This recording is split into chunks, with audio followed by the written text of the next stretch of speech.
Hello everyone, magandang oras sa ating lahat. Welcome to my videos. Maraming salamat sa panonood at lalo na sa mga nag-subscribe. Thank you guys. At kung bago ka pa lang dito sa aking videos, huwag kalimutan mag-like, comment, share, and subscribe para updated ka sa aking mga bagong upload na mga videos na mayroong mga gandang kasaysayan at halaga tungkol sa ating mga barya. Guys, ito yung ating coins ngayon guys, ang 25 centimos na si Juan Luna. Mayroon tao na 1994. I-share ko sa inyo guys ang napakagandang mga impormasyon tungkol dito sa baryang ito guys. The 1994 25 centimos coin from the Philippines feature the image of the famous Filipino artist Juan Luna on the obverse. Ito yun si Juan Luna guys. Juan Luna is one of the country's most celebrated painters, known for his work like Spolarium, which reflect his significant contribution to the Philippines art scene. Historical information. Issued year 1994.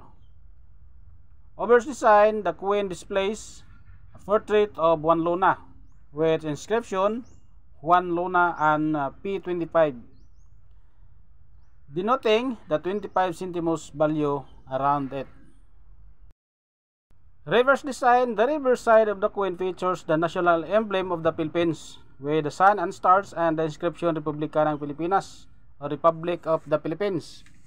So ito yung tinatawag na Graphium Ideodis guys, ang butterfly.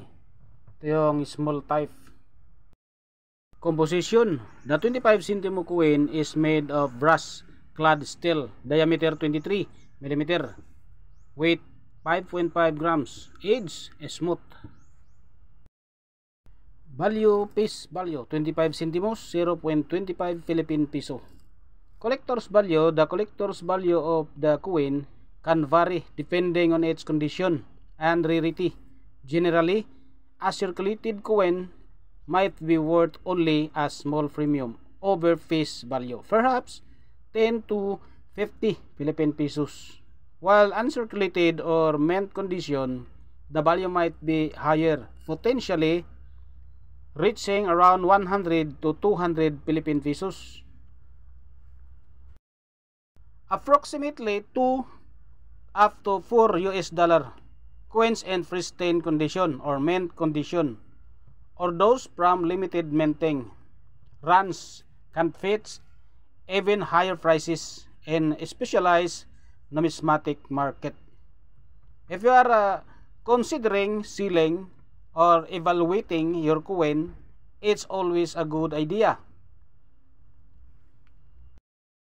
to check with a local coin dealer or the numismatist for a price or precise estimate based on its current demand and condition. So yun guys, ang napakagandang mga impormasyon tungkol sa baryang ito guys ng Pilipinas. Ang 25 centavos na small type, ito yung pinakamaliit na coins guys sa ating nakikita sa nakaraang panahon. Mayroong taon na 1991 hanggang 1994. Pagka 1998 inano na to, demonetize na ito guys, ang ating Graphium Ideodis. Yan guys, ang nakuha natin yung mga informasyon tungkol sa baryang ito guys. Maraming salamat sa panonood guys, at God bless sa ating lahat.